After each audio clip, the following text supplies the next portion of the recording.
Quand les couloirs d'un hôpital deviennent galeries d'art, initiative originale à Mont-de-Marsan où les portraits de patients et de soignants garnissent actuellement les murs de l'établissement de santé. Une exposition de photographie qui ramène de l'humain au cœur de cet univers du soin. Jordan Lasserre, Marie Hollander. Une succession de portraits et de photographies.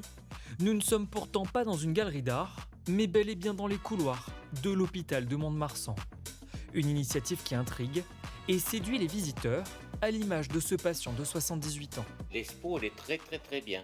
Elle est bien agencée pour les patients qui résident à l'hôpital. Accrochés sur ces murs, de nombreux visages, ceux des patients et puis des soignants comme Émilie Havard. Parfait. Il a fallu convaincre ces modèles un peu particuliers de participer à l'exposition. Cette secrétaire médicale s'est prêtée au jeu. Elle est convaincue des bienfaits de l'initiative. Ça met en lumière la cardio, l'hôpital et puis avant tout les patients aussi. Et voilà, ça montre que l'hôpital, c'est pas que de la souffrance ou que du désespoir, quoi. À l'origine du projet, une rencontre entre ce photographe et sa cardiologue. 2 ans de travail ont ensuite été nécessaires, avec un objectif simple. Mettre le patient à la hauteur, en égalité avec le médecin. Il y en a qui appelleraient ça de la médecine narrative.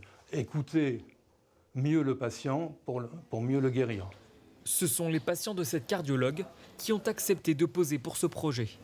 Pour elle, le défi de rapporter de l'humain à l'hôpital est réussi. Parfois, ils arrivent en consulte en me disant qu'ils se sont vus et qu'en repartant, ils vont rester regarder l'expo. Donc, c'est rigolo, c'est marrant. On ne saurait pas qu'on est dans un hôpital, on se croirait dans une galerie. Cette exposition se tiendra jusqu'au 18 décembre. Elle devrait par la suite s'exporter dans d'autres établissements de santé de Nouvelle-Aquitaine.